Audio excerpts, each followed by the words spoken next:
नमस्कार। मैं जयप्रकाश मिश्रा।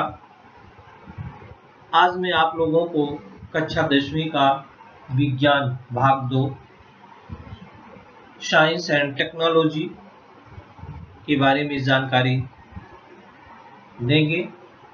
आज का अपना जो प्रकरण है life process in living organism part 1 सजीवों में जीवन प्रक्रिया भाग 1। सजीवों में जीवन प्रक्रिया भाग 1। सजीव और जीवन प्रक्रिया क्या है, सबसे पहले हम इसके बारे में जानते हैं।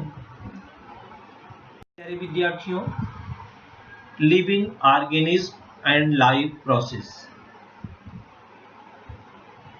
हमारे शरीर में जैसा आप लोगों ने सीखा है, अनेक प्रकार के संस्थान निरंतर कार्य करते रहते हैं।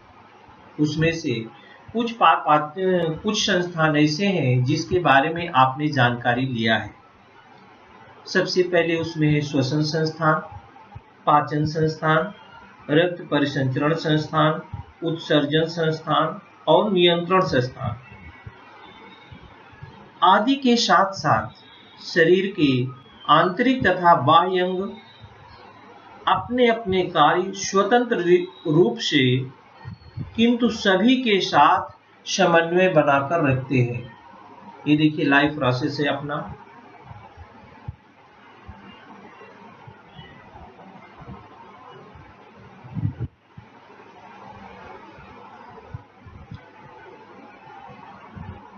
Respiration, reproduction, exertion, nutrition, transportation और मेटाबॉलिज्म। ये है लाइफ प्रोसेस।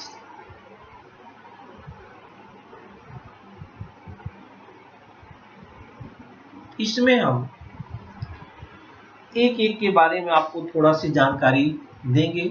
सबसे पहले है बच्चों श्वसन, रिस्पायरेटरी सिस्टम। रिस्पायरेटरी सिस्टम जिसको कहते हैं श्वसन संस्थान। श्वसन संस्थान में ये देखिए क्या होता है। श्वसन संस्थान में आप जैसा सभी लोग जानते हैं कि जीवित रहने के लिए हमें हवा, पानी और भोजन, इन तीनों की आवश्यकता होती है। श्वसन के लिए हमें हवा की आवश्यकता होती है। हमारे शरीर को निरंतर हवा की, ऑक्सीजन की आपूर्ति होते रहना आवश्यक है। इसलिए हमारा श्वासोच्छ्वास निरंतर होता रहता है। हम हवा में से ऑक्सीजन लेते हैं और कार्बन डाइऑक्साइड निकालते हैं। जैसे श्वसन क्रिया दिख रही है। ये नाक है, नाक से ही हवा ली भी जा रही है और नाक से हवा निकाल जा रही है। इधर आपको श्वसन नली दिख रही है। ये दोनों फेफड़े दिख रहे हैं और उसके नीचे श्वसन मध्य पटल है और सब मिलाकर ये श्वसन संस्थान है।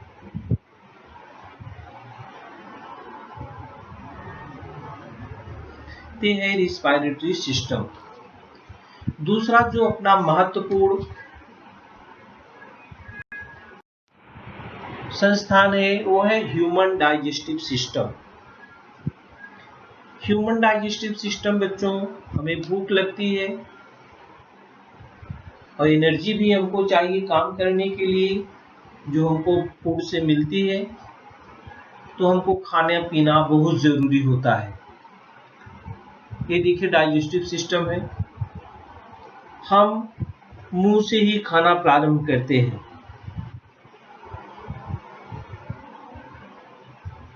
हम जो भोजन खाते हैं वह हमारे शरीर के अंदर पाचन होता है। भोजन से रक्त में मिल सकने वाले पदार्थ तैयार होते हैं और यह कार्य हमारे शरीर की अत्यंत लचीली और पर्याप्त लंबी नली के विभिन्न भागों द्वारा संभव होता है। इसी नली को हम आहार नाल कहते हैं। जैसा ये दिख रहा है, जो खाना खाते हैं आहार नाल के द्वारा हमारे पेट में जाता है। इस नली का ऊपरी सिरा हमारे मुख से और निचला सिरा जो होती है गुदा द्वार से जुड़ा होता है।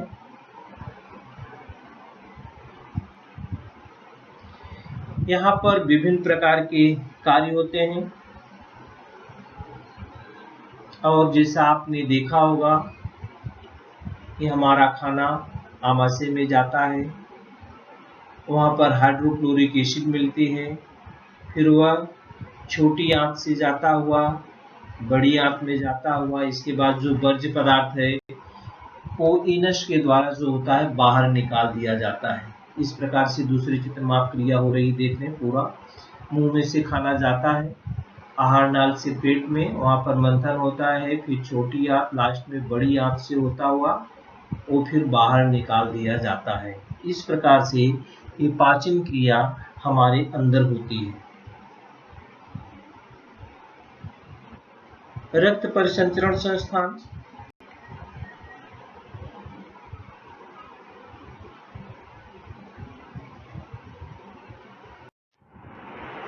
इसको सर्कुलेटरी सिस्टम बोलते हैं बच्चों। ये देखिए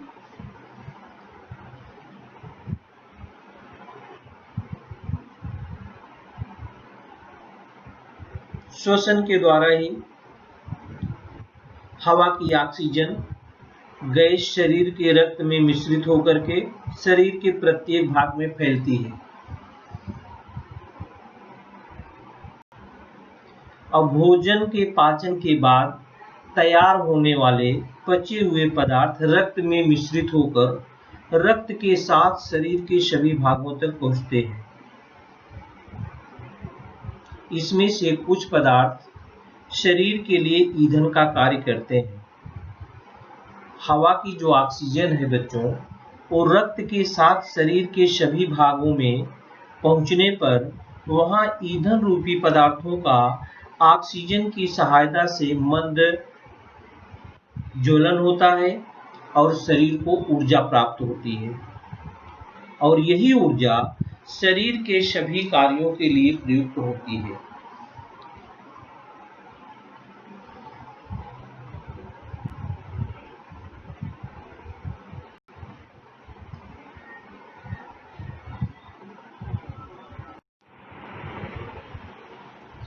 एक्सक्रीटरी सिस्टम क्या है?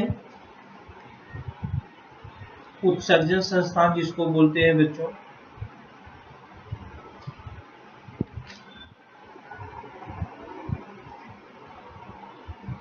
जो अनावश्यक पदार्थ हैं वो हमारे शरीर के द्वारा बाहर निकाल दिए जाते हैं। जैसे ब्लड है, किडनी साफ सुथरा रखती है, उसमें से जो खराब पदार्थ हैं वो पेशाब के रास्ते बाहर निकाल दे, पेशाब के रूप में क्या करते हैं बाहर निकाल दिए जाते हैं। इसको कहते हैं उत्सर्जन संस्थान। और आप अगला देख रहे हैं नियंत्रण संस्थान। जैसे ब्रेन है, ये अपने शरीर की सभी गतिविधियों को नियंत्रण में रखता है।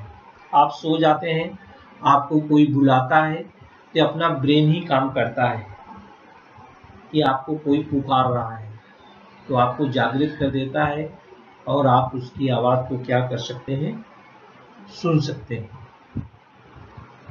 तो बच्चों यह पूरी कार्य प्रणाली जो आपने देखा, श्वसन संस्थान, पाचन संस्थान, रक्त परिसंचरण संस्थान, उत्सर्जन संस्थान और नियंत्रण संस्थान, सभी सजीवों में कम या अधिक मात्रा में समान पद्धति से क्रियाशील होती है, जिसके लिए सजीवों को निरंतर ऊर्जा स्रोत की आवश्यकता होती है।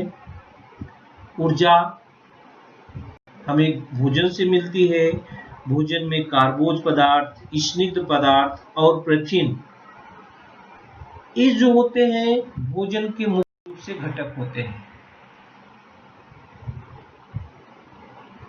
कार्बोहाइड्रेट, फैट्स और अदर्स।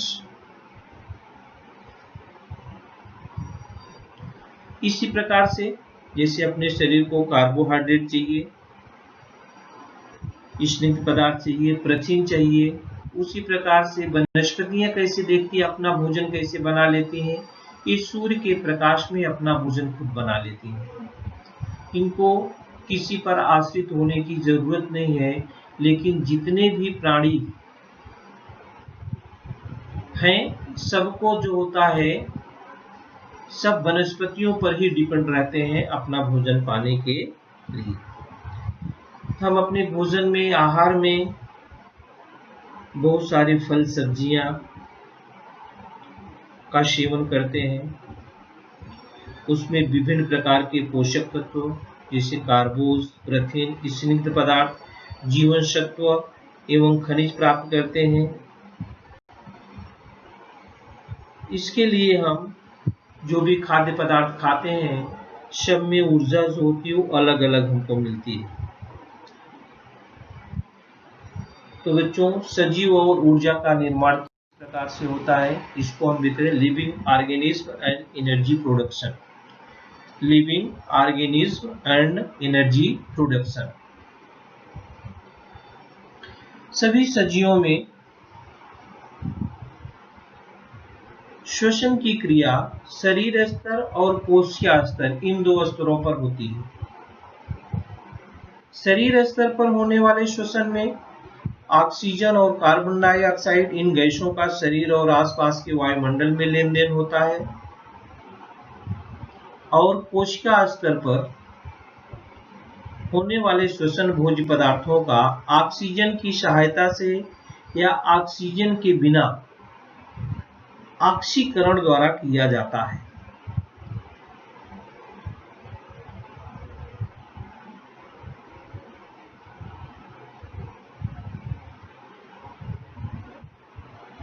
तो ग्लूकोज का विघटन किस प्रकार से हमारे शरीर में होता है, जिसको बोलते हैं ग्लाइकोलिसिस। ग्लाइकोलिसिस किस प्रकार से होता है, तो हमने कहा कि एक तो श्वसन क्रिया,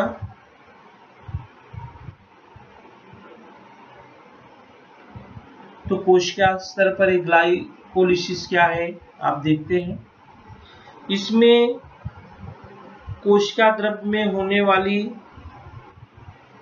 प्रक्रिया, इसमें अम्ल जो होता है एटीपी, NADH2 और पानी, इन सभी के दो दो अणु बनते हैं।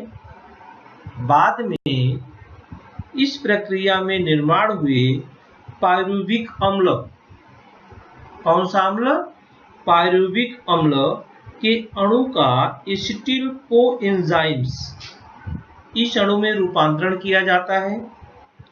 इस प्रक्रिया के दौरान कार्बन डाइऑक्साइड के दो अणु और NADH2 के दो अणु बनते हैं।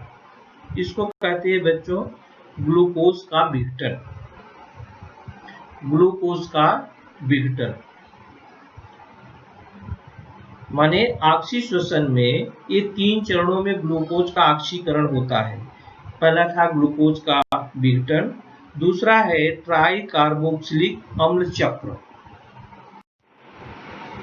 ट्राई कार्बोक्सिलिक एसिड साइकिल, जिसको क्रेब्स साइकिल भी बोलते हैं, जिसको क्रेब्स साइकिल भी बोलते हैं। इसमें क्रिया किस प्रकार से होती है, एसिटिल कोएंजाइम के अणु तंतु कणिका में जाते हैं, जहां पर उन पर ट्राई कार्बोक्सिलिक अम्ल, यह चक्रीय अभिक्रिया, देखिए चक्रीय अभिक्रिया चलाई जाती है। इस अभिक्रिया द्वारा एसिटिल कोएंजाइम के अणु में स्थित एसिटिल का पूरी तरह से ऑक्सीकरण किया जाता है और उसके द्वारा CO2, H2O, NADH2, FADH2 और ATP के अणु जो होते हैं वो प्राप्त होते हैं।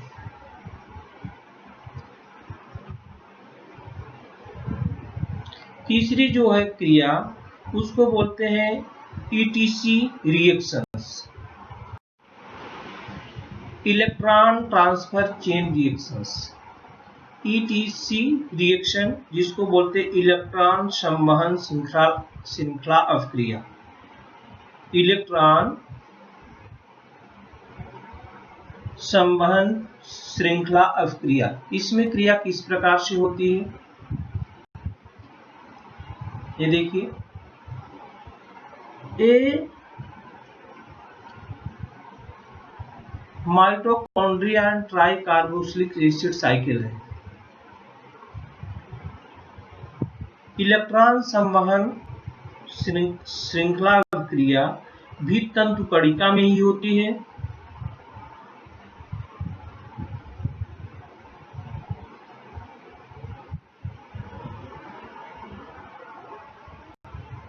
इस प्रक्रिया में एटीपी के साथ साथ पानी के अणु भी बनते हैं। इस प्रकार ऑक्सीश्वसन में ग्लूकोज का पूर्ण ऑक्सीकरण होता है और ऊर्जा के साथ CO2 और H2 के अणु भी बनते हैं। तो ऑक्सीश्वसन में इन 3 चरणों में ग्लूकोज का ऑक्सीकरण होता है।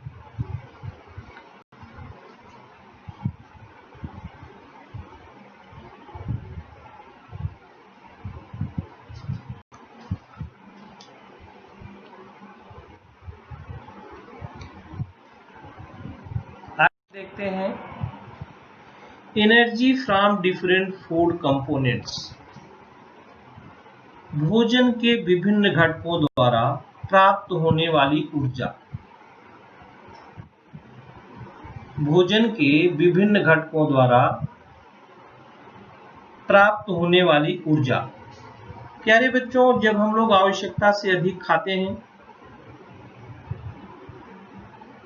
तो खाए गए कार्बोज पदार्थ शरीर में यकृत और स्नायुओं में ग्लाइकोजन के रूप में संग्रहित किए जाते हैं। वो कैसे संग्रहित किए जाते हैं? प्रथिन के रूप में। ये देखिए, इसमें मेजर न्यूट्रिशन ऑफ फूड जब होते हैं, फैट होता है, प्रोटीन होता है, मिनरल्स होता है, वाटर होता है, विटामिन होते हैं, कार्बोहाइड्रेट होते हैं, फैट्स होते हैं। ये सब जो होते हैं, जब हम आवश्यकता से अधिक इनको लेते हैं, क्या करते हैं? आवश्यकता से अधिक। It is the group of edible substances which provide energy to the living being and repairs the old tissue and builds the new tissue. Component food में कार्बोहाइड्रेट, प्रोटीन है, फैट है, वाटर है, फाइबर है, vitamin है और minerals है। इसमें amino अम्ल के कई अणु आपस में मिलकर के, ये देखिए, ये अमीनो एसिड है। अमीनो अम्ल के कई अणु आपस में जुड़ करके बनने वाले महाअणु को प्रथिन बोलते हैं। प्राणीजन्य पदार्थों से प्राप्त होने वाले प्रथिनों को फर्स्ट क्लास प्रथिन कहते हैं। प्रथिनों से भी प्रति ग्राम 4 किलो कैलोरी ही ऊर्जा मिलती है। प्रथिनों का पाचन होने पर ये अमीनो अम्ल बनता है। जब प्रथिन का पाचन होता है तो बच्चों अमीनो अम्ल बनता है, और यह अमीनो अम्ल अपनी त्वचा को मेलेनिन रंग द्रव्य कैरेटिन प्रदान करती है, हड्डियों में आसिन प्रदान करती है। अपनी जिस सेल्स है, जो कोशिका है, प्रथिनों के पाचन के बाद अमीनो अम्ल बनता है। उससे सेल्स में प्रद्रव्य पटल के प्रथिन बनते हैं, विभिन्न प्रकीर्ण होते हैं, और इसी अमीनो अम्ल से पैंक्रियाज, जिसको स्वादु ग्रंथि कहते हैं, वहां पर इंसुलिन और ट्रिप्सिन का निर्माण होता है। अपनी पिट्यूटरी ग्लैंड्स में पीयूषिका ग्रंथि जिसको बोलते हैं, उसमें विविध संप्रेरक बनते हैं। अमीनो एसिड से ही अपनी स्नायु, जिसको मसल्स बोलते हैं, actin and myosin flexible proteins बनते हैं। मतलब एक्टिन और मायोसिन ये लचीले प्रथिन उसमें बनते हैं। और जो अपना ब्लड है, हीमोग्लोबिन और एंटीबॉडीज, प्रथिनों के पाचन के बाद बनने वाले अमीनो अम्ल से ये अपना रक्त, हीमोग्लोबिन और प्रतिपूर्ण जो होता है बनता है। तो आप हमेशा ध्यान में रखें कि आवश्यकता से अधिक सेवन किए प्रथिनों से मिलने वाले अमीनो अम्ल शरीर में संग्रहित नहीं किए जाते, उसका विघटन करके उससे बनने वाला अमोनिया शरीर से बाहर निकाल दिया जाता है।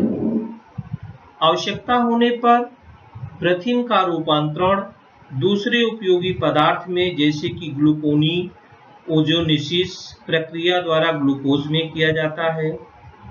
वनस्पतियां स्वयं को लगने वाले अमीनो अम्ल खनिजों से नए रूप में तैयार करती हैं और उससे विविध प्रथिन बनाती हैं। वनस्पति कोशिका के हरित लवकों में पाए जाने वाला रूबिस्को नामक प्रकीर्ण प्रकृति में सर्वाधिक मात्रा में पाया जाने वाला प्रथिन है। तो बच्चों, भोजन के विभिन्न घटकों द्वारा प्राप्त होने वाली ऊर्जा किस प्रकार से मिलती है उसके बारे में हम लोगों ने जानकारी लिया। तो प्यारे विद्यार्थियों, आज के लिए इतना ही। अगले वीडियो में हम लोग सजीवों में जीवन प्रक्रिया भाग 2 के बारे में सीखेंगे। Thank you.